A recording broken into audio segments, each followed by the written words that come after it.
And our teacher, and David.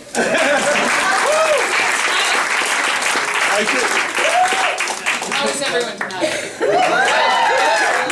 I don't care. I remind you of someone, and you can't figure out who it is. I'm gonna go. I am the English teacher who made you read Beowulf.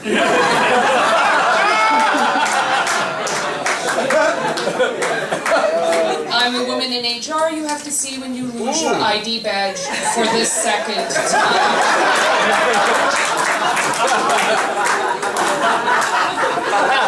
I'm Marcia Clark before she got a perm.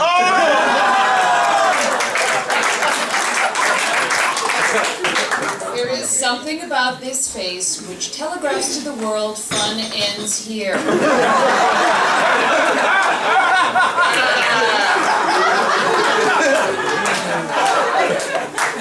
So let's talk about old people.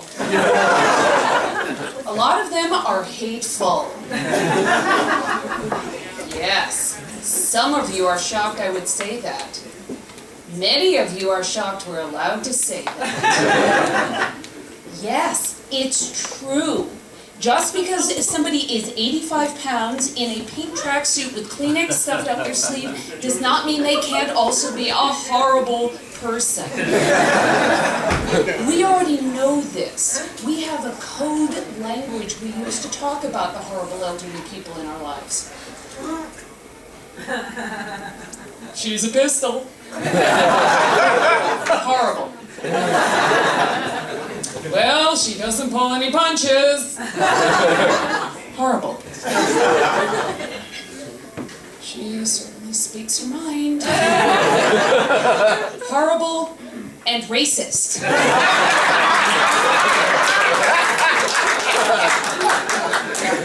But if you want the gold standard adjective for horrible old people, feisty. My mother was feisty. Let me tell you what feisty does. Feisty gets fired by her doctor. Feisty makes so many unnecessary calls for an ambulance, her insurance threatens to move out of state. My mother committed Medicare fraud by herself. My mother had a lot of caregivers come and go. One of them was a nun. This was a woman who had given her life to the service of others. A woman who had uncomplainingly slept on a bag of hair for 25 years. She made it with my mother 4 days. My mother broke a nun. After the sister left, I found a card on the table. It had a picture of a saint on it. I assumed it was a prayer card. I flipped it over. Nope. It was a coupon for an exorcist. That's feisty. Hateful old people always have hateful pets. You're thinking of it right now, aren't you? Might be a cat, might be a dog, might be a parrot. It will be aggressive. It will be irrational, it will be mangy, it will be incontinent. It is as if the hateful old person went to the shelter and said, I want to adopt me. I have a 16-year-old daughter. Thank you. She's insane. But I can say this, she is less insane than some of her peers.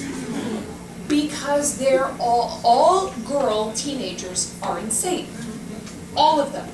I think on their 11th birthday, all girls get a teensy-weensy lunatic who moves into an Airbnb in their brain and never leaves.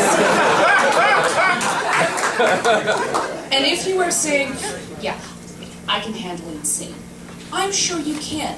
What you can't handle is drug-resistant insanity. This is an insanity which keeps mutating on you. For instance, age 14 insane might be, I know everything and how to do everything, I lie constantly, and I cannot be trusted on social media. Or Trump.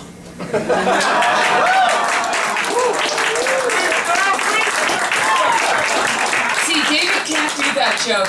I can. But by 16, the crazy has changed. Now it's a stealth crazy.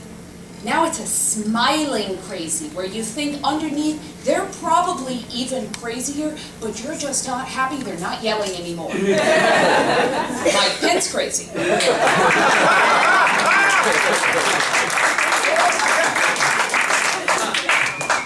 My daughter's current crazy is that everything looks horrible on her. Hairstyles, makeup, clothing, sure. Yes, because it is virtually impossible to dress a fast metabolism and unlined skin. We went to a beauty supply store over the weekend, or as she now thinks of it, Disneyland. And she had said, I want to find my red lipstick. So I had booked in the afternoon, just head to lipsticks, I'll be here later. And I thought, oh, let me pick up some shampoo while I'm here. I get over to the shampoo aisle. Within 7 minutes, I have 9 bottles of shampoo in my hand because I cannot figure out which problem it is I want to fix first. Is it the shininess? Is it the, do I want bounce? Do I want shine? Do I want color enhancement? Because we apparently can fix all medical problems in 2016, but science has still not figured out how to make a shampoo that can do 2 things at once.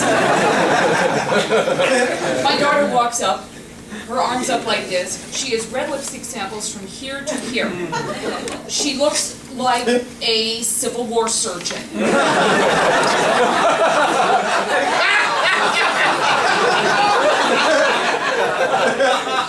She is the best. Everything looks horrible on me. And I look at her, and I'm about to leap into it, and I look down into my arms, and I think, oh my God, I'm about to buy 9 bottles of shampoo. The crazy never actually leaves your brain. And I look at her and I think, okay, I gotta do this. And I said, baby, you gotta hear me on this. You are better than this. You do not need to be this crazy anymore. I want you to breathe in the air. I want you to understand that your lips are red enough, that my hair is shiny enough, that you can wear plaid, and that you are going to have the greatest adventure of your life just being you. And she looked at me and she smiled, and she leaned in and said, you're getting a little feisty.